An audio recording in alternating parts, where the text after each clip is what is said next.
আলহামদুলিল্লাহি ওয়া কাফা ওয়া সালামুন আলা ইবাদিহিল্লাযীনা ইসতাফা আম্মা বা'দ ফাআউযু বিল্লাহি মিনাশ শাইতানির রাজীম বিসমিল্লাহির রহমানির রহিম। আলহামদুলিল্লাহ, আল্লাহ তাআলার দরবারে লাখ কোটি শুকরিয়া। আল্লাহ তাআলা আমাদেরকে একটা গুরুত্বপূর্ণ বিষয়কে সামনে রেখে একত্রিত হওয়ার তৌফিক দান করেছেন এবং এমন একটা মহৎ উদ্দেশ্যকে সামনে নিয়ে আমরা একত্রিত হয়েছি আর আমাদের এই পড়াশোনা শুরু করেছি, যেটা আমাদের দ্বীন এবং দুনিয়া উভয়ের জন্য কার্যকরী। আল্লাহ রাসূল সাল্লাল্লাহু আলাইহি ওয়াসাল্লাম যে ইলম আমাদের কাছে নিয়ে এসেছেন, সেটা আমাদের দ্বীনের জন্য যেমন, আমাদের আখিরাতের জন্য যেমন ফ্রুটফুল, তেমনিভাবে সেটা আমাদের দুনিয়ার জন্য কার্যকরী। এজন্যই আল্লাহ রাসূল সাল্লাল্লাহু আলাইহি ওয়াসাল্লাম যা কিছু নিয়ে আসছেন তার উপর ঈমান আনা আমাদের জন্য ফরজ হয়েছে। আল্লাহ রাসূল সাল্লাল্লাহু আলাইহি ওয়াসাল্লাম বলেছেন, লা ইউমিনু আহাদুকুম হাত্তা ইয়াকুনা হাওয়াহু তাবআন লিমা জিতু বিহি। তোমরা ততক্ষণ পর্যন্ত ঈমানদার হতে পারবে না যতক্ষণ পর্যন্ত আমি আকাশ থেকে উপর থেকে যা কিছু তোমাদের কাছে নিয়ে এসেছি সেই জিনিসের উপরে তোমরা পরিপূর্ণ ঈমান আনয়ন করতে পারবে না, ততক্ষণ পর্যন্ত তোমরা পরিপূর্ণ ঈমানদার হতে পারবে না। সো আল্লাহ সুবহানাহু ওয়া তাআলা আমাদেরকে যে শরীয়ত দিয়েছেন, এই শরীয়তের উপরে আমাদেরকে পুরোপুরি ঈমান আনার জন্য এজন্যই বলেছেন, যেহেতু এটা আমাদের বাস্তব জীবন, আমাদের সামগ্রিক জীবন, পারিবারিক জীবন, রাষ্ট্রীয় জীবন থেকে শুরু করে আমাদের একেবারে জন্ম থেকে মৃত্যু এবং মৃত্যু পরবর্তী সব কিছুর জন্যই এটা একটা উপযুক্ত দিন আল্লাহ তাআলা আমাদেরকে দিয়েছেন। ইসলাম কোনো নিছক স্রষ্টা এবং সৃষ্টির মধ্যে একটা ফাফা, একটা আবেগী সম্পর্কের নাম নয়। ইসলাম হচ্ছে এমন একটা ধর্ম, যে ধর্ম হচ্ছে একটা কার্যকরী ব্যবস্থাপনা আমাদের সামনে পেশ করে। আমাদের কখন ঠিক কী প্রয়োজন সেই জিনিসটা ইসলাম আমাদের সামনে সবসময় শো করে, যে তোমার এই জিনিসটা প্রয়োজন, এটা তুমি আমার কাছ থেকে নাও। সেফ শুধুমাত্র কিছু নামাজ, রোজা, হজ, যাকাত এবং ধর্মীয় প্রতিষ্ঠানের সাথে সংযুক্তি, এটার নাম ইসলাম না। ইসলাম জীবন, মানব সভ্যতা, বস্তুগত সংস্কৃতি, আধ্যাত্মবাদ, তারপর ধর্মীয় প্রতিষ্ঠান সম্পর্কে নিজস্ব ফিলোসফি ইসলাম আমাদেরকে দেয়। তো ইসলাম কেন আমাদেরকে সব কিছু দেয়? কারণ হলো ইসলাম হচ্ছে একটা একত্ববাদী চেতনামূলক ধর্ম, যেটা তাওহীদে বিশ্বাসী, যেটা তাওহীদের চেতনা আমাদেরকে পেশ করে। এবং ইসলামের একত্ববাদী চেতনামূলক ধর্মটা মানব জীবনের একটা একচেটিয়া বর্ণনা আমাদের সামনে দেয়। একচেটিয়া বর্ণনা মানে কি? অন্যান্য মতবাদ কী হয়, এইখান থেকে কিছু নেয়, ওইখান থেকে কিছু নেয়, অর্থাৎ তারা সব মিলে একটা চেরি পিকিং করে একটা নির্দিষ্ট একটা কাঠামো দাঁড় করায়। সেই কাঠামোটাকে সবাইকে মানতে বলে, যেখানে সব কিছুর কিছু না কিছু অংশ থাকে। কিন্তু ইসলাম হচ্ছে এমন এক ধর্ম, যে ধর্ম জীবনের একটা একচেটিয়া, একছত্র একটা বর্ণনা আমাদের সামনে পেশ করে। ইসলামের লক্ষ্য উদ্দেশ্য হচ্ছে মানুষের মধ্যে যে মানবিক ক্ষমতাটা আছে, মনুষ্য যে ক্ষমতাটা মানুষের মধ্যে, হিউম্যান পাওয়ার যেটা তার ভিতরে আছে, সেটার স্বতন্ত্র সম্ভাবনার পূর্ণ বিকাশ ঘটানো। বুঝে আসছে? মানে একটা মানুষ যা কিছু করতে পারে সেটাকে পুরোপুরি তাকে করতে দেওয়ার উদ্দেশ্যই হচ্ছে ইসলাম। এখন যা কিছু করতে পারে সেটা কীভাবে করতে পারে? সেটা কি সে নিজের মতো করবে, নাকি মৌলিকভাবে কোনো একটা নির্দিষ্ট সীমারেখার অধীন থেকে করবে?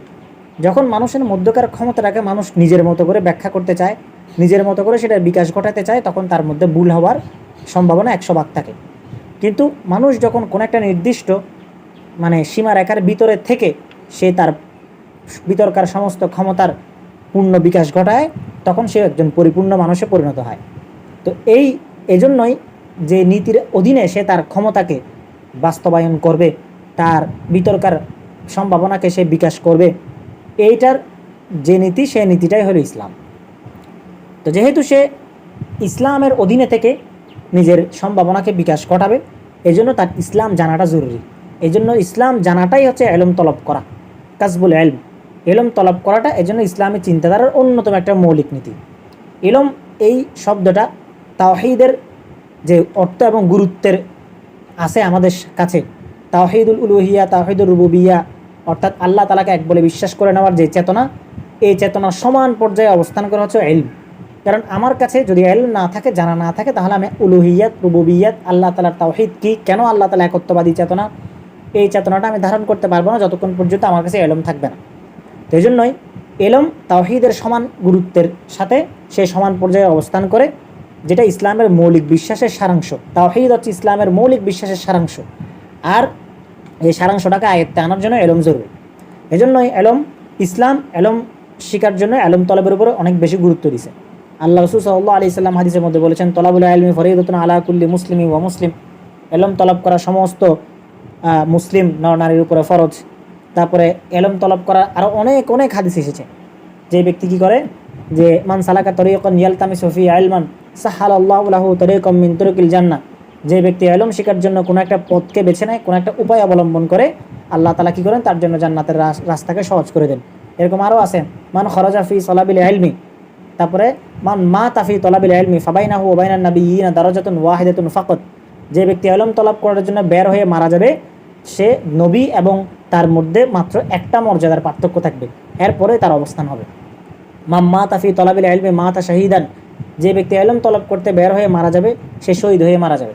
আবার এই ইলমটাকে আল্লাহ তাআলা আল্লাহর সন্তুষ্টি লাভের উদ্দেশ্যে ব্যবহার করার জন্য বলেছেন।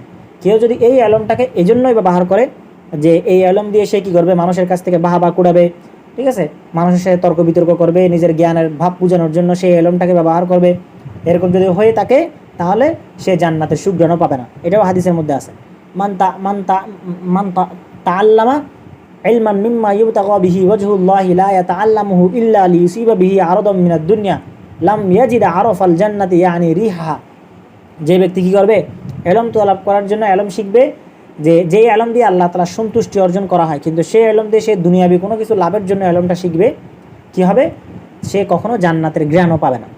বুঝে আসছে? এরকম আরও অসংখ্য হাদিস আছে যে একবার এক লোক হচ্ছে মদিনা থেকে কষ্ট করে দামেস্কে আসছে। তখন দামেস্কে হচ্ছে হযরত আবু দারদা রাদিয়াল্লাহু তাআলা আনহু বসবাস করতেন। তা আবু দারদা রাদিয়াল্লাহু তাআলা আনহুর কাছে এসে সে বলল, জি তুমি মাদিনাতির রাসূল সাল্লাল্লাহু আলাইহি ওয়াসাল্লাম, আমি আল্লাহ রাসূল সাল্লাল্লাহু আলাইহি ওয়াসাল্লামের মদিনা থেকে এসেছি, শহর থেকে এসেছি।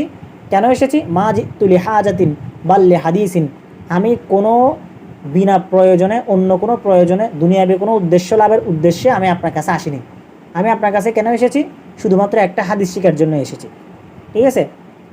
তো এই কথা শোনার পর আবু দারদা রাদিয়াল্লাহু তাআলা আনহু বললেন, মান সালাকা তরিকান ইয়ালতামিসু ফিহি ইলমান সালাকাল্লাহু লাহু তরিকাম মিন তুরুকিল জান্নাহ, যে ব্যক্তি ইলম শেখার জন্য কোনো একটা পথ বেছে নেবে, কোনো একটা উপায় অবলম্বন করবে, আল্লাহ তাআলা তার জন্য জান্নাতের একটা রাস্তা বের করে দিবেন।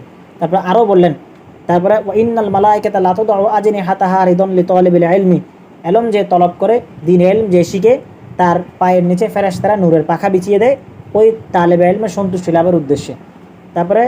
তারপরে যত কিছু আছে দুনিয়াতে, যত সৃষ্টি আছে, ঠিক আছে, আসমান এবং জমিনের মাঝে যত সৃষ্টি আছে, সব সৃষ্টি তার জন্য গুনামাফ চাইতে থাকে। হাদিসের মধ্যে এটা আছে, হাত্তা ফি জাওফিল মাই হাত্তাল হেতন ফি জাওফিল মাই, এমনকি পানির গভীরতার মধ্যে যে মাছ অবস্থান করে সে মাছ পর্যন্ত তার জন্য দোয়া করতে থাকে। তারপর হচ্ছে এরকম অসংখ্য, তারপর তার মর্যাদা হয় কিসের মতো, আর পূর্ণিমা রাত্রে যেরকম চতুর্দশী চাঁদের মর্যাদা সব তারার উপরে জলজল করতে দেখা যায়, ঠিক সেরকম তার মর্যাদারও এরকম চাঁদের আলোর মতো সমস্ত দুনিয়াবাসীর উপরে তার মর্যাদাটা এরকম জলজল করে জ্বলতে থাকে। তো আল্লাহ তাআলার কাছে ইলম তলবকারীর দাম অনেক অনেক বেশি। এজন্য আল্লাহ তাআলা ইলম তলব করার জন্য মানুষকে উৎসাহিত করছে। কোরআনের মধ্যে আসছেন, লা ইস্তাবিল্লাযীনা ইয়ালামুনা ওয়াল্লাযীনা লা ইয়ালামুন, যারা জানে এবং যারা জানে না তারা উভয়ে কখনো সমান হতে পারে না। তারপরে আল্লাহ তাআলা যাদেরকে ইলম দেন তাদেরকে বাছাই করেন। আল্লাহ তাআলা নবীদেরকে ওহীর ইলম দেওয়ার জন্য বাছাই করছেন। তো এরকম যারা ওহী ইলম শিখে তাদেরকেও আল্লাহ তাআলা বাছাই করেন। তো এই ইলমটা দুই প্রকার। স্বাভাবিকভাবে আপনারা শুনতে পাবেন যে বলা হয় যে বিদ্যা বা যে শিক্ষা, এই শিক্ষা সব সমান। আসলে সব সমান না। আল্লাহ তাআলা আমরা কোরআন এবং হাদিসের মধ্যে যে ইলমের কথা বলি, এই ইলমটা পারিভাষিক ইলম, এই ইলমটা ওহীর ইলম, যে ইলমটা সরাসরি আল্লাহর পক্ষ থেকে আসে। তো এই ইলমটা আর এই ইলমটাই আল্লাহ রাসূল সাল্লাল্লাহু আলাইহি সাল্লাম নিয়ে আসছেন। আর যেসব বিদ্যা দুনিয়াবী পার্থিব শিক্ষা আমরা অর্জন করি, এগুলা কিনা ইলমে লাদুনি না, বরং এগুলো দুনিয়াতে চলার জন্য জরুরত আছে, এই জন্য আমরা শিখি। এগুলা নবী আলাইহিস সালাম আমাদের কাছে এগুলো নিয়ে আসেন নাই। এমনকি এরকমও আছে যে তখনকার দিনে মদিনায় হিজরত করার পর আল্লাহ রাসূল সাল্লাল্লাহু আলাইহি সাল্লাম দেখলেন যে মদিনার লোকেরা কী করে, খেজুর গাছের আগাটা ছেটে দেয়। খেজুরের সময় হওয়ার আগে খেজুর গাছের আগাটা ছেটে দেয় যেন খেজুরের ভালো ফলন হয়। আল্লাহ রাসূল সাল্লাল্লাহু আলাইহি সাল্লাম নিষেধ করলেন যে তোমরা খেজুর গাছের আগাটাকে কী করবে না, মানে ছাড়বে না। এটা নিষেধ না, মানে বললেন আর কি তাদেরকে। তো তারা কী করলো, আল্লাহ রাসূলের কথা মতো সে খেজুর গাছের আগাটাকে তারা পরিষ্কার করলো না, ছিটে দিল না।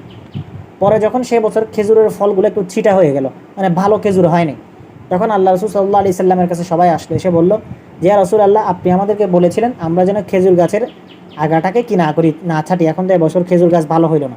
তা আল্লাহ রাসূল সাল্লাল্লাহু আলাইহি সাল্লাম বললেন, তোমরা আমার কাছ থেকে দুনিয়াবি ইলম নিবে না, দুনিয়াবি ইলমের বেলায় আমি এবং তুমি সমান, ঠিক আছে? তোমরা আমার কাছ থেকে ওহির ইলম নিবে, আমি তোমাদের কাছ থেকে ওহির ইলম নিয়ে আসছি। তো এই জন্যই যারা বলে যে সব বিদ্যা, আসলে সবাইকে আলেম বলা বা সব বিদ্যাই যারা শিখে তাদের কথাই বলা হয়েছে, বিদ্যা শিখার কথা বলা হয়েছে, বিদ্যা শিখলে হয়, তারপরে স্কুল কলেজের গেটে, ইউনিভার্সিটির গেটে তোমরা বিদ্যা শিখো, তারপরে হাদিস ব্যবহার করে রব্বি জিদিন ইলমা। আসলে এই ইলমের কথা বলা হচ্ছে না। কোরআন এবং সুন্নাহর মধ্যে যে ইলমের কথা বলা হচ্ছে সেটা ইলমে ওহির ইলম করার শেখার জন্য বলা হচ্ছে। যে ইলমের ব্যাপারে আল্লাহ তাআলা বলেছেন, ওয়া আতাইনাহুম মিন লাদুন্না ইলমা, আমি তাকে আমার তরফ থেকে ইলম দিয়েছি। কাকে? নবী আলাইহিমুস সালামকে। তো নবী আলাইহিমুস সালামকে আল্লাহ তাআলা ইলম দেওয়ার জন্য বেছে নিয়েছেন। যারা নবী আলাইহিমুস সালামের আনা ইলমগুলোকে শেখার জন্য আসে তাদেরকেও আল্লাহ তাআলা এক প্রকার বেছে নেন। আল্লাহ তাআলা কোরআনের মধ্যে বলছেন, সুম্মা আওরাসনাল কিতাবাল্লাযীনা ইসতাফাইনা মিন ইবাদিনা ফামিনহুম যালিমুল লিনাফসি ওয়া মিনহুম মুকতাসিদ ওয়া মিনহুম সাবিকুম বিল খায়রাতি বিইজনিল্লাহ। আমি কি করেছি? এই আমার কিতাবটাকে, কিতাবের উত্তরাধিকার বা ওয়ারিস বানানোর জন্য আমার বান্দাদের মধ্য থেকে আমি কাউকে কাউকে বেছে নিয়েছি। ফামিনহুম যালিমুল লিনাফসি, তাদের মধ্যে কেউ কেউ গুনাহগার আছে। ফামিনহুম মুকতাসিদ, তাদের মধ্যে কেউ কেউ গুনাহ এবং সওয়াবের বেলায় সমান সমান আছে। আর কেউ ফামিনহুম সাবিকুম বিল খায়রাতি বিইজনিল্লাহ, যারা হচ্ছে নেক কাজে, কল্যাণের কাজে, সওয়াবের কাজে এগিয়ে গেছে। তাহলে আল্লাহ তাআলা মোট কথা 3 প্রকার হইতে পারে যাদেরকে আল্লাহ তাআলা ইলমের জন্য বাছাই করেছেন, কিন্তু সবাই সামগ্রিকভাবে কি আছে? একটা পর্যায়ে সমান আছে, যে সেটা হলো আল্লাহ তাআলাই তাদেরকে বাছাই করেছেন।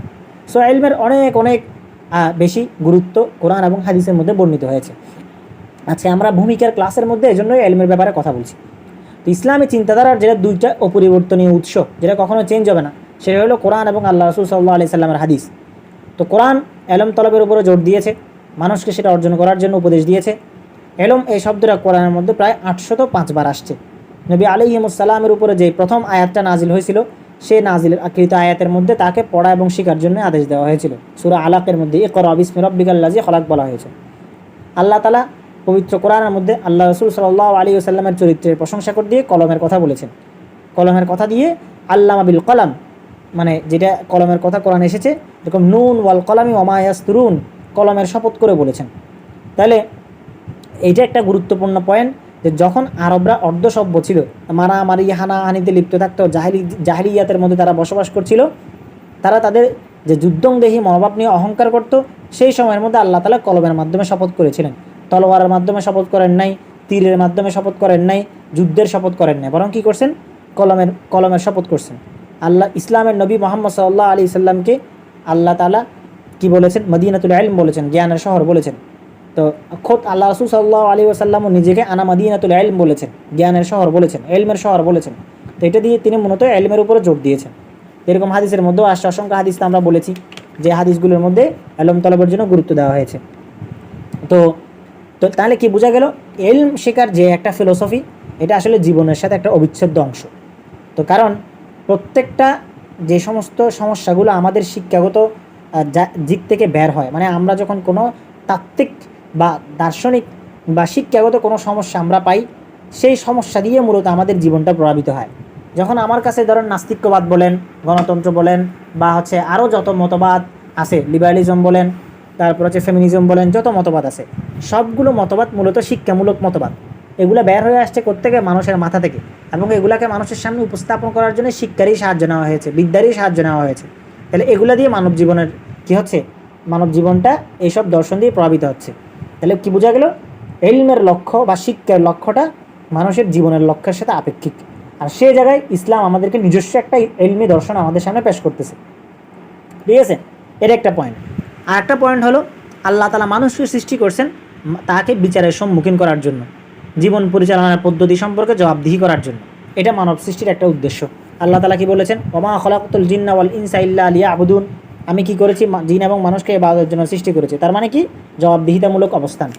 সে যদি ইবাদত না করে তাহলে আল্লাহ তাআলা তাকে ধরবেন। মালিক ইয়াউমিদ্দিন, বিচার দিনের মালিক বলছেন তিনি নিজেকে।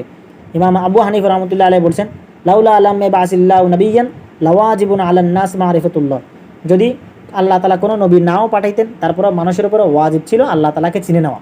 তাহলে সার্বিকভাবে কি বোঝা গেল? মানব সৃষ্টির একটা উদ্দেশ্য হচ্ছে মানুষকে বিচারের সম্মুখীন করা, জীবন পরিচালনার পদ্ধতি সম্পর্কে তাকে জবাবদিহিতার সম্মুখীন করা। কাজেই যেহেতু কাকে বিচার করা হয়, কাকে জবাবদিহিতার সম্মুখীন করা হয়, যে একটা সমৃদ্ধ সৃষ্টি যার মধ্যে কি আছে? সামগ্রিক বুঝ আছে, অনুধাবনের ক্ষমতা আছে, তাকেই তো বিচারের মুখোমুখি করা হয়। আমরা তো কুকুর, বিড়াল, গরু, ছাগল এগুলোকে তো বিচার করি না এবং এগুলোর বিচারের মুখোমুখিও করি না। তাইলে কি বোঝা গেল? সমৃদ্ধশালী বলে আমাদের কাছ থেকে আল্লাহ তাআলা বিচার করবেন, আমাদের কাছ থেকে জবাবদিহিতা নেবেন।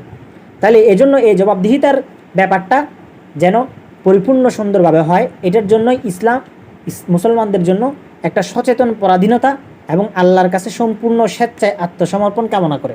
সচেতন পরাধীনতা মানে কি? আমি যখন আরেকজনের অধীনে আসি, কাউকে আমি রব হিসেবে মেনে নিয়েছি, তখন এই তার রবটা মেনে নেওয়ার মাধ্যমে আমার দায়িত্ব শেষ হয়ে যাচ্ছে না।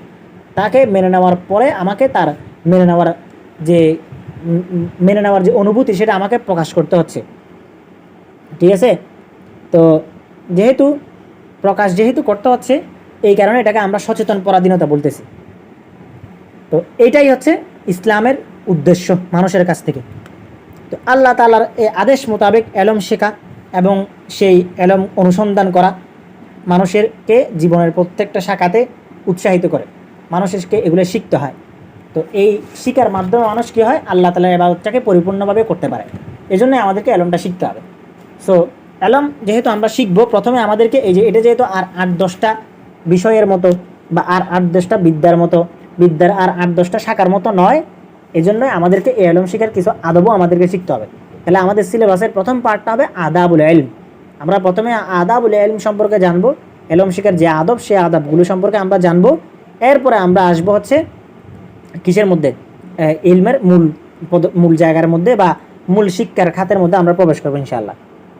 তো প্রথমে আদাবুল ইলম যেহেতু আসতেছে, তাহলে আদাবুল ইলম কেন জরুরি, আদাবুল ইলম কেন শিখতে হবে, অন্যান্য বিষয়ের সাথে আদাবুল ইলমের পার্থক্যটা কোথায়, অন্যগুলোতে কেন শিখতে হয় না আর আদাবুল ইলম কেন শিখতে হয়, এটা সম্পর্কে আসি।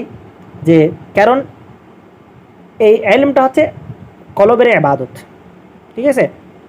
কলবের ইবাদত একটা হচ্ছে আমরা যে শারীরিক ইবাদত করি, নামাজ, রোজা, হজ, যাকাত, এগুলো আমাদের শারীরিক ইবাদত। আর এই শারীরিক ইবাদতটাকে আমরা যখন মনের মধ্যে ধারণ করি, সেটা হয় কলবের ইবাদত। তো এই কলবের ইবাদতটা কি? ওই নামাজ দেওয়ার নিয়ম কানুনগুলো যেটা শিখতেছি, এটা কলবের ইবাদত। এবং জীবনের রহস্য হচ্ছে ইলম, এবং আমার সকল শক্তি উৎসই হচ্ছে ইলম। তো যেহেতু এই জিনিসটাকে আমি আমার মনের মধ্যে ধারণ করব, ধারণ করার জন্যই আমাদের কিছু কি লাগবে? আদবও আমাদের জানা লাগবে। তো এবং ইলমে শরঈর মাকসাদের কারণে আমাদেরকে আদাবুল ইলমটা জানতে হচ্ছে। ইলমে শরঈ বা শরীয়তের যে ইলম, এই ইলমের লক্ষ্য উদ্দেশ্য কি? এর লক্ষ্য উদ্দেশ্য হচ্ছে আল বায়ান ও তাবলীগ ও তাওহীদুল্লাহ। ঠিক আছে? যে উদ্দেশ্য কি? বয়ান, বর্ণনা করা, তাবলীগ করা এবং আল্লাহ তাআলার তাওহীদ, আল্লাহ তাআলার ইবাদত হচ্ছে গয়াতুল বায়ানি ও তাবলীগ। গয়াহ মানে হচ্ছে উদ্দেশ্য। তাহলে ইলমে শরঈটা কি? সেটা হলো ইলমে শরঈর উদ্দেশ্য হলো আল বায়ান ও তাবলীগ ও তাওহীদ, মানে মানুষের কাছে বর্ণনা করা, মানুষের কাছে পৌঁছানো এবং আল্লাহ তাআলার তাওহীদটাকে অন্তরের মধ্যে ধারণ করা। আর ইলম অনুযায়ী আমল করাটা হচ্ছে আল বায়ান ও তাবলীগ, মানুষের কাছে পৌঁছানো, বর্ণনা করার উদ্দেশ্য হচ্ছে কি? ইবাদত করা। তাহলে কি বোঝা গেল? সামগ্রিকভাবে ইলমের উদ্দেশ্যটা কি? ইলমের উদ্দেশ্যটা হলো আল্লাহ তাআলার তাওহীদ অন্তরের মধ্যে ধারণ করা এবং সেই অনুযায়ী ইবাদত করা। তাহলে ইলম তলবের ক্ষেত্রে প্রথম জিনিস আমাদেরকে সামনে রাখতে হবে আমাদের ইখলাস। ইলম তলবের ক্ষেত্রে নিয়তকে পরিপূর্ণ রাখা, নিয়তকে একদম পাক্কা রাখা। ইমাম গাজালি রহমতুল্লাহ আলাইহি বলছেন, ইলাম আন্না নিয়্যাতা ওয়াল ইরাদাতা ওয়াল কসদা ইবারাতুন মুতাওয়ারিদাতুন আলা মানিন ওয়াহিদিন ওয়া হুয়া হালাতুন ওয়াসিফাতুন লিল কলবি ইয়াক্তানিফুহা আমরন ইলমুন ওয়া আমালুন। তিনি বলছেন যে নিয়ত, ইচ্ছা, কসদ মানে নিয়ত সম্পর্কে যা কিছু বুঝায়, এগুলো সব মিলিয়ে একটাই অর্থ ধারণ করে, সেটা কি? ইলম এবং আমল করা। আমরা নিয়ত বলতে অনেক কিছু জানি, কিন্তু নিয়তের একটা মৌলিক অর্থ হলো ইলম এবং আমল করা। তো প্রথমে ইলমের প্রথম আদব কি? একজন তালিবে ইলম কি আদব প্রথমে ধারণ করবে? সেটা হলো সে তার নিয়তকে স্পষ্ট করবে, পরিপূর্ণ করবে এবং নিয়তের মাধ্যমে তার আমল সে বাস্তবায়ন করবে, তার আমলের মধ্যে তার নিয়তটা প্রকাশ পাবে।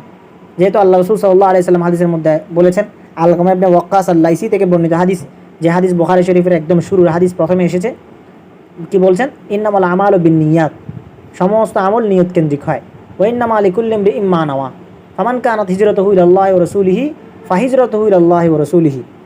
তো এটা বড় একটা হাদিস, অর্থাৎ বোঝানো হচ্ছে সমস্ত আমলের উৎস হচ্ছে নিয়ত। তাহলে যে ব্যক্তি যে নিয়ত করবে সে সেটা পাবে। একজন মানুষ ধরেন অনেক বড় আলেম হয়েছে, তারপর মনে আসতে পারে সে তার তো নিয়ত ঠিক ছিল না, তাও সে ইলম পাইল কেন? পরের হাদিসে এটা পরের অংশের মধ্যে এটা উত্তর আছে। প্রত্যেকটা মানুষ যে নিয়তে যা কিছু করবে সেই নিয়তটা সে পাবে। যার নিয়ত হবে আল্লাহ এবং আল্লাহ রসুলকে পাওয়া, তার উদ্দেশ্য হবে, তার প্রাপ্তিটাও হবে ওইরকম। আর যার নিয়ত আল্লাহ এবং আল্লাহ রসুলকে পাওয়া হবে না, তার নিয়তটাও হবে ওইরকম। বুঝে আসছে? তাহলে সমস্ত বিষয় নিয়তের উপর নির্ভর করে। ইমাম শাফিঈ রহমতুল্লাহ আলাইহি বলছেন, নিয়ত কি রুবুল ইসলাম, নিয়ত হচ্ছে ইসলামের 1/4। মানে ইসলামকে যদি 4 ভাগে ভাগ করা হয় তার মধ্যে 1 ভাগই হইল নিয়ত। তো নিয়ত আমাদেরকে প্রথমে ঠিক করতে হবে যে আমি কেন ইলমটা শিখতেছি, কি উদ্দেশ্য আমার। ঠিক আছে?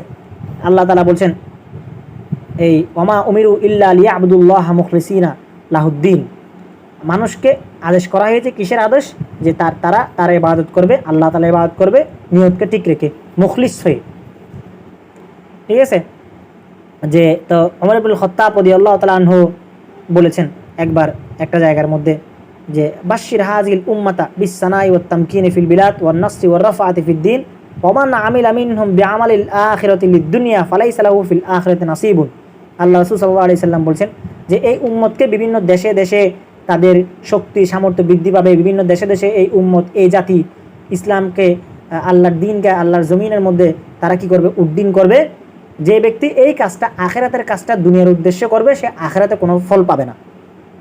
ঠিক আছে? তাহলে আখিরাতে ফল পাওয়ার জন্য কি করতে হবে?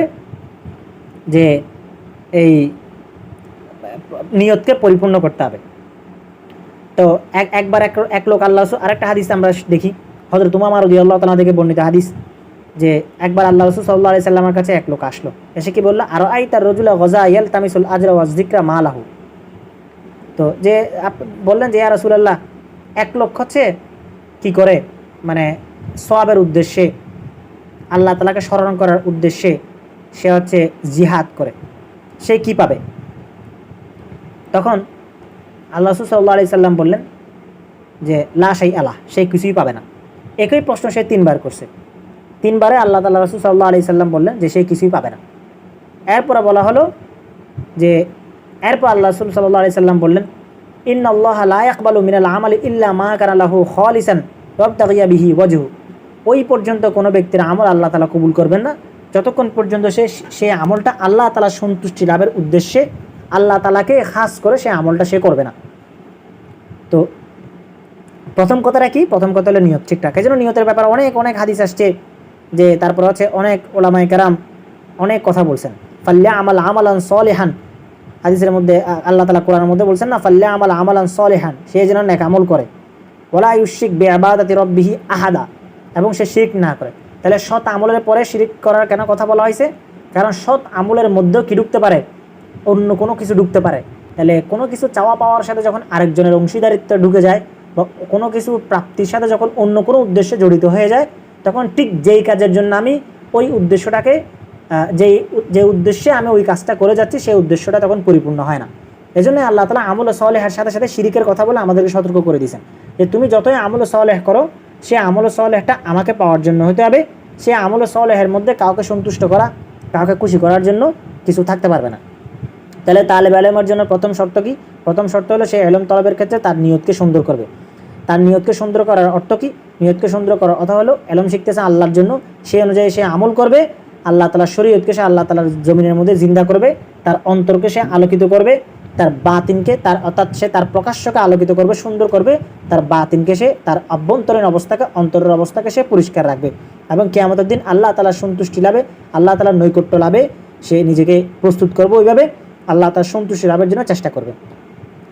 ইমাম সুফিয়ান সাউরি রহমতুল্লাহ আলাইহি বলছেন মা আলাজাতু শাইআন আশাদ্দা আলাইয়া মিন নি'মাতি, আমি আমার নিয়তের ব্যাপারে, মানে নিয়তকে ঠিক করার মতো কষ্ট অন্য কোনো কাজের মধ্যে করি নাই। তাহলে নিয়ত ঠিক করা অনেক বেশি কষ্টের কাজ। এই নিয়ত দিয়ে কোনো তালেব ইলম বা আপনারা যারা ইলম শিখবেন, যেটা দিয়ে কি না করা হয়, কোনো নেতৃত্ব স্থানীয় অবস্থানে পৌঁছা বা ধন সম্পদ অর্জন করা, ক্ষমতা অর্জন করার চিন্তা আমাদের মাথার মধ্যে না থাকে। হাদিসের মধ্যে আসছে মা জিবান জায়ান উরসিলা ফি গনামিন, এমন 2টা গুণ আছে, যেই 2টা গুণ কতটা খতরনাক, কতটা বিপজ্জনক, সেটা উদাহরণ দেওয়ার জন্য আল্লাহ সাল্লাল্লাহু আলাইহি সাল্লাম বলছেন একটা ভেড়ার পালের মধ্যে 2টা হিংস্র নেকড়েকে ছেড়ে দিলে তারা না যতটা ছিন্ন ভিন্ন করে ওই ভেড়ার পালকে খাবে, তার চেয়ে বেশি আর 2টা জিনিস মানুষকে আরও বেশি নষ্ট করে দেয়। সেটা হলো হুব্বে যা হুব্বে মাল, সম্পদের লোভ এবং ক্ষমতার লোভ, এই দুইটা জিনিস মানুষকে একেবারে নষ্ট করে দেয়। তো ইমাম আবু ইউসুফ রহমতুল্লাহ আলাইহি একবার বলছিলেন যে আরিদুল্লাহ তাআলা বিইলমিকুম, তোমরা আল্লাহ তাআলাকে তলব করো কি দিয়ে? নিজেদের ইলম দিয়ে তোমরা আল্লাহ তাআলাকে তলব করো। তো তিনি আরও বলছেন, আমি কোনো ইলমের মজলিসে বসছি, সেই ইলমের মজলিসের মধ্যে আমি একমাত্র আল্লাহ তাআলাকে পাওয়ার জন্য কি করি নাই, আল্লাহ তাআলাকে পাওয়া ছাড়া বা আল্লাহ তাআলার দিনকে আল্লাহর জমিনে প্রতিষ্ঠা করার নিয়ত ছাড়া আমি কোনো ইলম শিখি নাই। তাহলে ইলমটা কি? যেহেতু আমরা অন্যান্য আমলগুলো করে আল্লাহকে পাওয়ার জন্য, তাহলে এই আলোচনা থেকে বোঝা যায় যে ইলমটা হচ্ছে অন্যান্য ইবাদতের মতোই একটা ইবাদত, আল্লাহ তাআলার নৈকট্য লাভের একটা উপায়। যদি এর মধ্যে আমার নিয়তটাকে পরিষ্কার থাকে, তাহলে আল্লাহ তাআলা আমার এই চেষ্টা, চরিত্র, তারপর হচ্ছে আমার এই সংগ্রাম, আমার এই টাকা পয়সা খরচ করা, আমার এই সময় ব্যয় করা, এটাকে আল্লাহ তাআলা কবুল করবেন এবং এটার মধ্যে আমার বরকতকে বৃদ্ধি করে দিবেন। যদি এই নিয়তটা ঠিক না থাকে, তাহলে আমার আমল বরবাদ হয়ে যাবে, আমার সময় নষ্ট হবে এবং আমার ইখলাস নষ্ট হয়ে যাবে এবং আমার কোনো কিছু পাওয়া হবে না। তাহলে পাওয়ার জন্য কি করতে হবে? যে পাওয়ার মতো কি করতে হবে? নিয়তকে পরিষ্কার করতে হবে। যেমন কারণ যদি পাওয়ার জন্য যদি নিয়ত পরিষ্কার না থাকে, তাহলে অনেক আমল করা সত্ত্বেও সেই আমল কবুল হয় না। হাদিসের মধ্যে আসছে, আল্লাহ রাসূল সাল্লাল্লাহু আলাইহি সাল্লাম বলছেন ইন্না আউওয়ালান নাসি ইউকদা ইয়াউমাল কিয়ামাতি আলাইহি রাজুলুন ইস্তুশহিদা ফাআতিয়া বিহি ফাআরাফাহু নি'মাহু আলাইহি ফাআরাফা ক্বাল ফামা আমিলতা ফিহা ক্বালা কাতালতু ফিকা হাত্তা ইস্তুশহিদতু ক্বালা কাযাবতা ওয়ালাকিন্নাকা কাতালতা লিআন ইয়াকালা ফুলানুন জারিউন ফাকাদ কিলা সুম্মা উমিরা বিহি ফাসাহিবা আলা ওয়াজহি হাত্তা উলকিয়া ফিন-নার। এটা বড় একটা হাদিস। যে হাদিসের মূল বিষয়টা হচ্ছে যে কিয়ামতের দিন আল্লাহ তাআলা কোনো একজন শহীদকে ডেকে আনবেন। শহীদকে ডেকে না বললেন, তুমি আমার রাস্তায় জিহাদ করে শহীদ, তুমি কি করেছো? মানে তুমি আমার রাস্তায় জিহাদ করে শহীদ হয়েছো, কিন্তু তুমি কেন শহীদ হয়েছিলা? তখন সে বলবে যে আল্লাহ, আমি আপনার রাস্তায় জিহাদ করে আপনাকে সন্তুষ্ট করার জন্য শহীদ হয়েছি। তখন আল্লাহ তাআলা তাকে বলবেন যে তুমি মিথ্যা কথা বলছো, তুমি এই জন্য শহীদ হয়েছো যেন তোমাকে বলা হয় তুমি অনেক বড় সাহসী ব্যক্তি। এরকম কোনো একজন রাজুলুন তাআল্লামাল ইলমা ওয়া আল্লামাহু, কোনো একজন লোক ইলম শিখছে, সে ইলম শিখাইছে, কোরআন পড়ছে, তাকেও ডাকা হবে। ডাকা হওয়ার পর তাকে বলবে তুমি এই আমল কেন করছিলা? তখন সে বলবে যে আল্লাহ, আমি আপনাকে রাজি খুশি করার জন্য ইলম শিখছি। তখন আল্লাহ তাআলা বললেন যে না, তুমি মিথ্যা বলছো, তুমি কোরআন পড়েছো যেন তোমাকে বলা হয় সে অনেক বড় কারি, তুমি ইলম শিখেছো এই জন্য যেন তোমাকে বলা হয় তুমি অনেক কিছু জানো। তো এরকম একজন দান করবে, তাকেও বলা হবে যে সে দান করছে অনেক, এই কারণে সে কি করবে? তারপর আল্লাহ তাআলা কি করবেন? তার সমস্ত আমল বাতিল করে দিয়ে তাকে বলবেন ইযহাবু ইলাল্লাযিনা কুনতুম তুরায়ুনা ফিদ দুনিয়া, যে তুমি যাদেরকে দেখানোর জন্য ইলম শিখছিলে, তুমি তাদের কাছে গিয়ে কি করো? তাদের কাছ থেকে তুমি প্রতিদান নেওয়ার জন্য যাও। তাহলে এই হাদিসটা কি প্রমাণ করে? তাহলে ইলমের জন্য, ইলম তলবকারী ব্যক্তির জন্য প্রথমে তার নিয়তকে সহিহ করতে হবে। একমাত্র আল্লাহকে পাওয়ার জন্য, আল্লাহ সন্তুষ্টি অর্জনের জন্য সে ইলম শিখবে, এটা হইতে হবে। ইবনে ওমর রাদিয়াল্লাহু তাআলা আনহু বলছেন, আল্লাহ রাসূল সাল্লাল্লাহু আলাইহি সাল্লাম বলছেন কি, মান তালাবাল ইলমা লিয়ুবাহি বিহিল উলামা ওয়া ইউমারি বিহিস সুফাহা আও লিয়াসরিফা উজুহান নাস ইলাইহি ফাহুয়া ফিন-নার। যে ব্যক্তি ইলম তলব করবে আলেমদের সাথে তর্ক করার জন্য, জাহিল অজ্ঞদেরকে মানে বোকা বানানোর জন্য, অথবা মানুষের মনোযোগকে তার দিকে আকর্ষণ করানোর জন্য, ফাহুয়া ফিন-নার, সে জাহান্নামে যাবে। বুঝতে আসছে? তাহলে এটা প্রথম উদ্দেশ্য কি? প্রথম উদ্দেশ্য হচ্ছে নিয়তকে পরিষ্কার করা। তারপর দুই নাম্বার কি? আর তালেবে ইলমের 2 নাম্বার আদব হচ্ছে আল ইশতিগাল বিতাতহিরিজ যাহির ওয়াল বাতিন মিন শাওয়াইবিল মুখালাফাত। 2 নম্বর হচ্ছে নিজের জাহির এবং বাতিন, নিজের প্রকাশ্য এবং অপ্রকাশ্য, নিজের মানুষ কিছু যা দেখে বা জানে, যে চরিত্র সম্পর্কে মানুষ আমার অবগত আছে সেটা, এবং যেটা সম্পর্কে মানুষ জানে না, আমার জাহির এবং বাতিনকে পরিষ্কার করার ক্ষেত্রে মনোযোগী হওয়া, এটা ইলম তলবকারীর জন্য একটা আদব। কারণ ইমাম শাফিঈ রাহমাতুল্লাহ আলাইহি একবার তার ওস্তাদের কাছে গিয়ে বলেছেন যে শাকাউতু ইলা ওয়াকিইন সুই হিফজি, আমি আমার ওস্তাদ ওকির দরবারে গিয়ে বললাম যে আমি ভুলে যাই সব কিছু। ফাউসানি ইলা তারকিল মাআসি, তিনি আমাকে কি বললেন? তুমি গুনাহ ছেড়ে দাও। ফাইন্নাল ইলমা নূরুম মিন ইলাহি ওয়া নূরুল্লাহি লা ইউতা লিআসি, কারণ এই ইলম আল্লাহ তাআলার নূর, আর আল্লাহ তাআলার নূর কখনো কোনো কাকে মাআসি, কোনো নাফরমানকে আল্লাহ তাআলা তার নূর দান করেন না। বুঝা যাচ্ছে? তাহলে তালেবে ইলমের জন্য প্রথম শর্ত কি?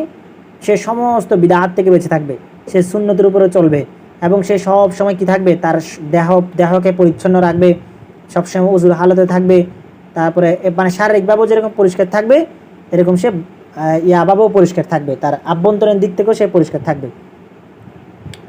যে ইবনে আবি হাতিম রাহমাতুল্লাহ আলাইহি বলছেন, আব্দুল্লাহ ইবনে আবি ওমর আল বকরি বলেন যে আমি আব্দুল মালিক ইবনে মাইমুনকে বলতে শুনেছি যে আমি মা আ'লামু আন্নী রাআইতু আহাদান আনজাফা সাওবান ওয়ালা আশাদ্দা তাআহুদান লিনাফসিহি ফি শারিবিহি ওয়া শারি রাসিহি ওয়া শারি বাদানিহি ওয়ালা আনকা সাওবান ওয়া শিদ্দাতা বায়াদিন মিন আহমদ ইবনে হাম্বল।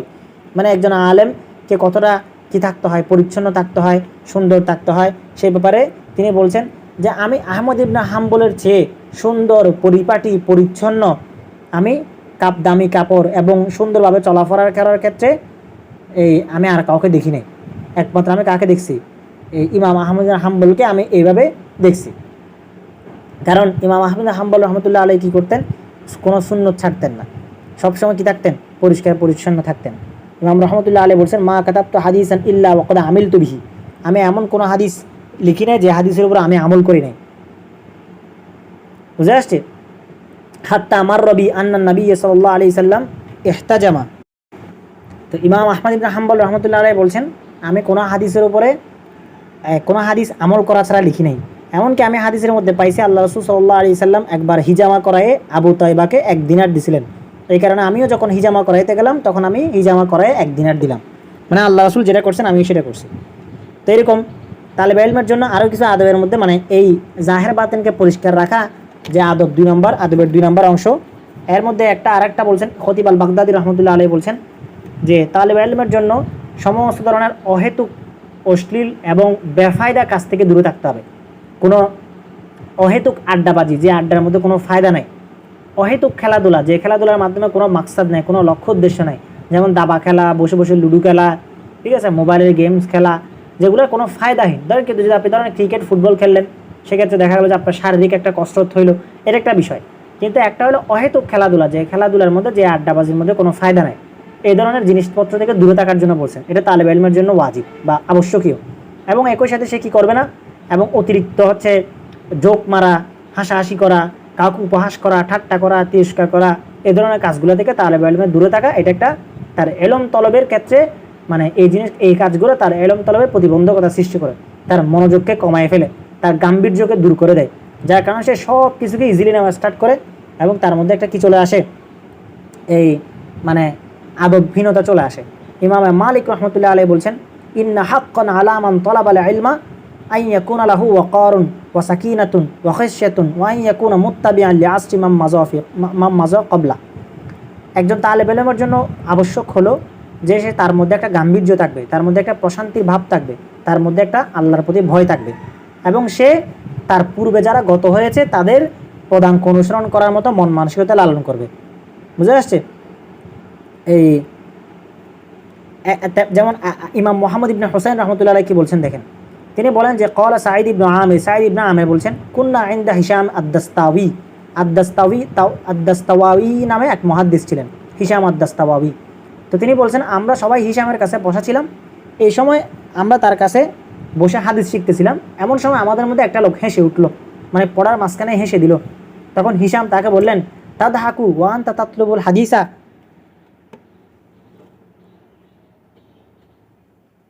তুমি হাসছো অথচ তুমি আসছো এলম তলাব করার জন্য, মানে তুমি এলম তলাব করার জন্য এসে হাসাহাসি করছো, এটা কেমন ব্যাপার? অর্থাৎ সে যে হাসাহাসি করছিল এটাও তাকে ধরলেন।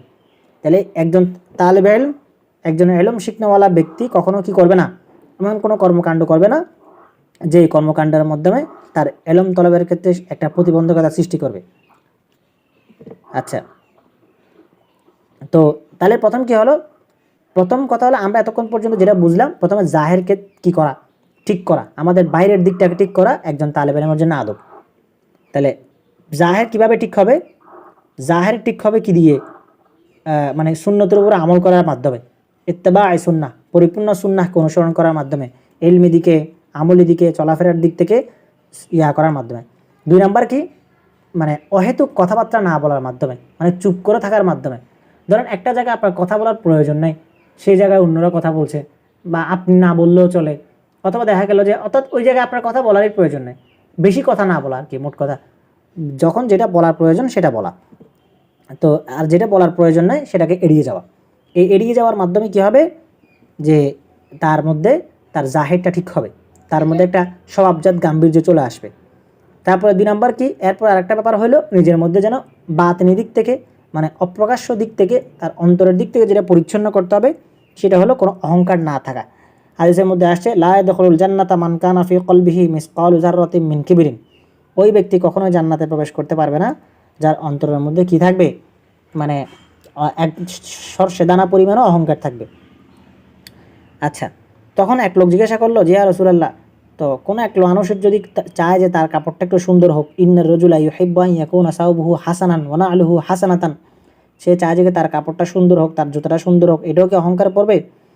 তো তখন আল্লাহ রাসূল সাল্লাল্লাহু আলাইহি সাল্লাম কি বললেন যে ইন্নাল্লাহা জামিলুন ইউহিব্বুল জামালা, আল্লাহ তাআলা সুন্দর, তিনি সুন্দরকে পছন্দ করেন। তো তাহলে অহংকারটা কি? আল কিবরু বাতরুল হাক্কি ওয়া গামতুন নাস, হক গোপন করা, মানুষের সামনে মানুষকে অবজ্ঞা করা। ইমাম নববী রহমতুল্লাহ আলাইহি বলছেন গামতুন নাসি মা'নাহু ইহতিকারুহুম। অহংকার কি? অহংকার হলো বা গমতুন নাস বা মানুষকে অবজ্ঞা করা মানে কি? মানুষকে অবজ্ঞা করা মানে হচ্ছে তাদেরকে খাটো করা, ছোট করা, উপহাস করা। তো একজন তালিবে ইলমের মধ্যে এই জিনিসটা থাকবে না। তার মানে কি আপনারা কোথাও আজে বাজে ট্রল করা, ঠিক আছে, মানে বেফায়দা কাউকে পচানো, তারপর হচ্ছে কারো সামনে বেইজ্জত করা, বেইজ্জত করে মজা নেওয়া, এই কাজগুলো আমরা করব না। এগুলা আমাদের এলম তলবের একজন তালেবুল ইলম হিসাবে, এলম শিক্ষার্থী হিসাবে আমাদের সাথে এটা যায় না। এবং 2 নম্বর হচ্ছে বাতরুল হাক্কি, কোনো একটা আপনার ভুল হয়েছে, আপনি সেটা মানে হকটা আপনার সামনে আসছে, সেটাকে স্বীকার করে নেওয়া, সেটাকে গোপন না করা এবং সেটার জন্য কি না করা, অস্বীকার না করা, অহংকার বশত অস্বীকার না করা। আচ্ছা, তো তাহলে এটা একটা আদব, কি করা মানে মানুষকে কি না করা, মানে উপহাস টুপহাস না করা, এটাও একটা আদব। তো এরকম এই আরও অনেক আদব আছে, মানে জাহের বাতিনকে ঠিক করার ক্ষেত্রে। তাহারাতুল বাতিন বা বাতিনকে ঠিক করা মানে কি? বাতিনকে ঠিক করা মানে হচ্ছে সমস্ত আখলাকে জামিমা, যে সমস্ত বদগুণ মানে খারাপ বৈশিষ্ট্য আছে, এগুলো অন্তর থেকে বের করে দেওয়া। কারণ এলম সম্পর্কে আমরা কি বলেছি? এলম হচ্ছে অন্তরের ইবাদত, ইবাদতুল কলব, এবং ওয়াসালাতুস সির, অন্তরের নামাজ। অন্তরের নামাজ হচ্ছে এলম, অন্তরের নামাজ হচ্ছে, অন্তরের ইবাদত হচ্ছে এলম, ঠিক আছে? এবং এই অন্তরের ইবাদতটা আমাকে আল্লাহর কাছে নিয়ে যাবে। তো তো ঠিক সেরকম, যেরকম নামাজ, যেরকম বাহিরে যেরকম আমরা নামাজ পড়তে গেলে অজু করা ছাড়া, হাত পা পরিষ্কার করা ছাড়া, তারপর হচ্ছে মানে আমাদের কাপড় চোপড় পরিষ্কার করা ছাড়া যেরকম নামাজ হয় না, ঠিক সেরকম আমাদের অন্তরকেও যতক্ষণ পর্যন্ত আমরা পরিষ্কার করতে পারবো না, ততক্ষণ পর্যন্ত সেখানে এলম ঢুকবে না। এই আল্লাহ তাআলা যে কোরআনের মধ্যে বলছেন ইন্নামাল মুশরিকুনা নাজাসুন, ওই যে কালকে যে একজন বলতেছিলেন যে আমাদের কিছু আলোচনার মধ্যে এমন সেগমেন্ট থাকা দরকার যেটা হচ্ছে বা যারা ইসলাম সম্পর্কে আপত্তি করে তাদের জবাবে আসবে, এই যেমন এটা একটা জবাব, এটা মাথায় রাখতে পারেন। সেটা হলো তারা একটা বিষয় নিয়ে খুব হাসি ঠাট্টা করে বা সেটা নিয়ে তারা ইসলামের বিপক্ষে প্রশ্ন তোলে। সেটা কি? সেটা হলো তারা বলে যে আল্লাহ তাআলা কোরআনের মধ্যে বলছেন সূরা তাওবার মধ্যে, সূরা তাওবার 28 নম্বর আয়াতে ইন্নামাল মুশরিকুনা নাজাসুন, নিঃসন্দেহে মুশরিকটা নাপাক। নাজাসুন, তাদেরকে নাজাস বলতে বলা হয় যে নাপাকি, আমরা হচ্ছে এমনিতে স্বাভাবিক নাপাকি দেখি, সেই নাপাকিকে নাপাকি বলা হয়। তা আল্লাহ তাআলা কেন মুশরিকদেরকে নাপাক বলছেন, এটা নিয়ে তারা অনেক প্রশ্ন তোলে, কেন নাপাক হবে? এখানে নাপাকটা কেন? নাপাকটা থাকার কারণ হলো ওই যে আমরা আগে একটু পড়লাম, আগে যেটা জানলাম, তার অন্তরের ইবাদত, অন্তরের বাহ্যিক ইবাদতের জন্য যেরকম পবিত্র হওয়া জরুরি, অন্তরের ইবাদতের জন্য পবিত্র হওয়া জরুরি। তাদের অন্তরটা অপবিত্র, হয়তো হ্যাঁ তাদের কাপড় পবিত্র হইতে পারে, তাদের শরীর পরিষ্কার হইতে পারে, কিন্তু তাদের ভিতরটা কি অপবিত্র, তাদের ভিতরটা নাপাকিতে ভরা, তাদের ভিতরের মধ্যে কি নাই, পরিচ্ছন্নতা চাই, যে পরিচ্ছন্নতাকে আল্লাহর কাছে নিয়ে আসবে। যে তো এটা একটা ব্যাপার, এটা আমাদেরকে মাথায় রাখতে হবে। আচ্ছা, তারপরে এইটাও আসছে যে ইন্না আলা, হাদিসের মধ্যে আসছে জিবরাইল আলাইহিস সালাম কি বলছেন, ইন্না আলা নাদখুলু বাইতান ফিহি কালবুন ওয়ালা সূরাতুন, ওই ঘরের মধ্যে আমরা প্রবেশ করি না যে ঘরের মধ্যে কুকুর এবং কোনো মানুষের ছবি আছে। তার মানে কি? যে ঘরের মধ্যে কোনো কিছুর ব্যাপারে প্রতিবন্ধকতা আছে, সেই ঘরের মধ্যে পবিত্র জিনিস প্রবেশ করে না। ঠিক সেরকম আমাদের অন্তরটা একটা ঘর, যে ঘরকে যদি আমরা কি না করি, খারাপ গুণাবলী থেকে পরিষ্কার না করতে পারি, তাহলে সেখানের মধ্যে কি আসবে না, এলম প্রবেশ করতে পারবে না, কোনো হিংসা থাকতে পারবে না সে অন্তরের মধ্যে, সে অন্তরের মধ্যে কোনো খারাপ আচরণ থাকতে পারবে না, সে অন্তরের মধ্যে অপরের প্রতি বিদ্বেষ থাকতে পারবে না। এগুলো না থাকলে তার এলমটা সেইখানে যথাযথভাবে প্রবেশ করবে। আর কেউ যদি বিদ্বেষ নিয়ে, কাউকে খাটো করার নিয়তে, ঠিক আছে, তারপর হচ্ছে কারো ভুল ধরার নিয়তে, কারো দোষ ধরার নিয়তে এলম শিখে, তাহলে সেই এলমের যে হাকিকত, সেই হাকিকতটা তার অন্তরের মধ্যে প্রবেশ করবে না, ওই বরকতটা সে পাবে না। হাদিসের মধ্যে আসছে আলা ইন্না ফিল জাসাদি মুদগাতান ইদা সলুহাত সলুহাল জাসাদু কুল্লু ওয়া ইদা ফাসাদাত ফাসাদাল জাসাদু কুল্লু আলা ওয়াহিয়াল কলব। নিঃসন্দেহে জেনে রাখো যে শরীরের মধ্যে একটা মাংসপিণ্ড আছে, সেই মাংসপিণ্ডটা ঠিক হলে সারা শরীর ঠিক হয়ে যায়, সেই মাংসপিণ্ডটা নষ্ট হয়ে গেলে তার সারা শরীর নষ্ট হয়ে যায়। সেটা কি? সেটা হলো আলা ওয়াহিয়াল কলব, সেটা হলো কলব, সেটা হচ্ছে তাদের অন্তর। তো তাহলে সাহাল রহমতুল্লাহ আলাইহি বলছেন হারামুন আলা কলবিন আইয়াদখুলাহু নূরু ওয়া ফিহি শাইউন মিম্মা ইউকরিহুল্লাহু আযজা ওয়া জাল্লা। সাহাল রহমতুল্লাহ আলাইহি বলছেন যে কোনো একটা অন্তরের মধ্যে যেখানে আল্লাহ তাআলার অপছন্দনীয় বিষয় আছে সেখানে আল্লাহ তাআলার নূর প্রবেশ করা এক প্রকার হারাম, সেখানে কখনোই আল্লাহ তাআলার নূর প্রবেশ করতেই পারবে না। তাহলে এলম তলবের জন্য প্রথম শর্ত হলো ইখলাস, দ্বিতীয় শর্ত ছিল কি জাহেরকে পরিষ্কার করা এবং বাতিনকে পরিষ্কার করা। তো জাহেরকে পরিষ্কার কথা আমরা বলে এসেছি, এখন বাতিনকে পরিষ্কার কথা বলছি। তাহলে বাতিনকে পরিষ্কার করতে হবে কিসের মাধ্যমে? তাওবা এবং ইনাবাত ইলাল্লাহর মাধ্যমে। তাওবার মাধ্যমে অন্তর পরিষ্কার হয় এবং আল্লাহ তাআলার দিকে ঝুঁকার মাধ্যমে অন্তর পরিষ্কার হয়। সমস্ত গুনাহ নিজের অন্তর থেকে বের করে দেওয়া, এবং যে গুনার মাধ্যমে হচ্ছে এই আসর আমার অন্তরের মধ্যে একটা হারামের আসর পড়ে যায়, একটা দাগ পড়ে যায়, সেই দাগ থেকে দূরে থাকা। ইমাম ইবনুল কাইয়িম রাহমাতুল্লাহ আলাইহি বলছেন ওয়ালিল মাআসি মিনাল আসারিল কবিহাতিল মাজমুমা আল মুদিররাতি বিল কলবি ওয়াল বাদনি ফিদ দুনিয়া ওয়াল আখিরা মা লা ইয়ালামহু ইল্লাল্লাহ। গুনার একটা নির্দিষ্ট আসর, নির্দিষ্ট প্রভাব অন্তরের মধ্যে থাকে, যেটা হচ্ছে তার অন্তরকেও নষ্ট করে দেয়, তার শরীরকেও নষ্ট করে দেয়, দুনিয়া এবং আখিরাত উভয় জায়গার মধ্যে নষ্ট করে দেয়। কীভাবে নষ্ট হচ্ছে সেটা আল্লাহ ছাড়া কেউ জানে না। সে হয়তো ভাবতেছে সে ঠিকঠাক আছে, সে খুব চিল মুডে লাইফ লিড করতেছে, বুঝে আসছে, তার সব কিছু ঠিকঠাক যাচ্ছে, কিন্তু আসলে তার ভিতরটা যে কীভাবে নিঃশেষ হয়ে যাচ্ছে, তার কীভাবে ভিতরটা যে কীভাবে ফোকলা ফাফা হয়ে যাচ্ছে, এই জিনিসটা একমাত্র আল্লাহ ছাড়া কেউ জানে না। তাহলে তো এর মধ্যে কি কি কি কি কি হয় সেটা, এর মধ্যে একটা হচ্ছে হরমানুল ইলম, আল্লাহ তাআলাকে ইলম থেকে মাহরুম করে দেন। ফাইনাল ইলমা নূরুন ইয়াকযিফুল্লাহু ফিল কলব ওয়াল মাসিয়াতু তুতফি যালিকা নূর। তিনি বলছেন যে ইলম হচ্ছে এমন একটা নূর যে নূরকে গুনাহ নিভিয়ে দেয়, বুঝা আসছে, যেটা আলো, যে আলোকে গুনাহ নিভিয়ে দেয়। তো এটা আমাদেরকে মাথায় রাখতে হবে, কি করতে হবে, নিজের অন্তর থেকে এই সমস্ত খারাপ গুণাবলীকে দূর করতে হবে। ইমাম ইবনুল জাওজি রাহমাতুল্লাহ আলাইহি বলছেন আন আবি আব্দুল্লাহ ইবনুল জালা, তিনি বর্ণনা করছেন যে আমি আমার এক খ্রিস্টান গোলামের দিকে তাকাতাম যে খুব সুন্দর চেহারা ছিল। তো আমার দিকে যাওয়ার সময় আব্দুল্লাহ আল বলখি আমাকে অতিক্রম করে যাচ্ছিলেন। যে মানে মোট কথা তিনি ওই ব্যক্তিকে জিজ্ঞাসা করলেন যে দেখেন এত সুন্দর চেহারা, এই সুন্দর চেহারাটাকে কি আল্লাহ তাআলা জাহান্নামে দিবেন, আযাবে দিবেন? ঠিক আছে, তো এই ধরনের একটা কথা বলছিলেন, যার কারণে তার উপরে আল্লাহ তাআলার একটা কি পড়ছিল, গজব পড়ছিল। তো এরকম আরও অনেক ঘটনা আছে যেগুলা ভিতরটাকে পরিষ্কার না করলে কি হয়, তার ইলমটা দূর হয়ে যায়। সো আমাদেরকে খুব ভালো মতো খেয়াল রাখতে হবে যে আল্লাহ সুবহানাহু ওয়া তাআলার এই নূর আমাদের অন্তরে আসার জন্য প্রথমে আমাদেরকে এই জাহের বাতিনকে পরিষ্কার করা, নিয়তকে খালিজ করা, এগুলো ঠিক রাখতে হবে। তাহলে যেহেতু আমরা এই যে আজকের আলোচনা এখানে শেষ, তার বেসিক্যালি এরপর আমি অন্য কথাটা বলি। সেই কথা হলো যে আমরা স্বাভাবিকভাবে যখন নর্মালি কোনো একটা লাইভ করি বা নর্মালি কোনো একটা সেশন নিয়ে একটা ক্লাস নেই, সেখানে আমরা সংক্ষিপ্ত আকারে সব বলে ফেলি, সংক্ষিপ্ত আকারে সব আদবগুলো বলে ফেলি, ওখানে এত দলিল এবং এত রেফারেন্স আমরা ওইখানে দেই না। তো যেহেতু আমরা একটা সিলেবাস ভিত্তিক একটা ফরজা আইন কোর্স, লং ডিউরেশনের একটা কোর্সে আমরা যাচ্ছি, তো এই জন্য এখানে আমরা প্রত্যেকটা জিনিস পুঙ্খানুপুঙ্খানু এবং বিস্তারিত আলোচনা করব, যার কারণে আমাদের ধরেন একটা টপিকের উপরে ধরেন কয়েকটা ক্লাস যাইতে পারে, 1 মাস ক্লাস যাইতে পারে, কয়েক সেশনও ক্লাস যাইতে পারে, বুঝতে পারছে। সো আমরা এই আমাদের সিলেবাসের প্রথম অংশ হলো আদাবুল ইলম, আদাবুল ইলম আলা তালিবুল ইলম, একজন তালিবে ইলমের উপরে ইলম শেখার ক্ষেত্রে কী কী আদব তাকে বজায় রাখতে হবে। তো সেই সিরিয়াল আমরা আজকে শুরু করলাম ইনশাআল্লাহ। তো আমরা এখন আজকে আদাবুল ইলমের 2টা বিষয় আলোচনা করলাম, ইখলাস ফিন নিয়্যা, 2 নম্বর হলো তাতহিরুজ যাহির ওয়াল বাতিন, জাহের বাতিনকে পরিষ্কার করা। তো আমরা নেক্সট ক্লাসও ইনশাআল্লাহ এরপর থেকে আলোচনা করব, মানে আরও কী কী আদব আছে ওইটা প্রত্যেকটা একটা বিস্তারিত রেফারেন্স সহকারে আমরা আজকের মতো আলোচনা করে সামনের দিকে যাব। এবং এই ক্লাসগুলো সবগুলো রেকর্ড হচ্ছে, আপনাদেরকে একটা টেলিগ্রাম চ্যানেল খুলে আমি সেখানে অ্যাড করে রাখবো সবাইকে, চ্যানেলের লিঙ্ক আপনাদেরকে দিয়ে দিব, সবাই সেখানে সংযুক্ত হয়ে যাবেন। প্রত্যেকটা ক্লাস রেকর্ডেড ওইখানে আমি আপলোড করে দিব, ওই রেকর্ডটা আপনারা রাখবেন। ওই রেকর্ডটা হচ্ছে ওইখান থেকে আপনারা যারা ক্লাসে জয়েন করতে পারেন না কোনোভাবে, তারা যেন ওই রেকর্ডটা শুনতে পারেন।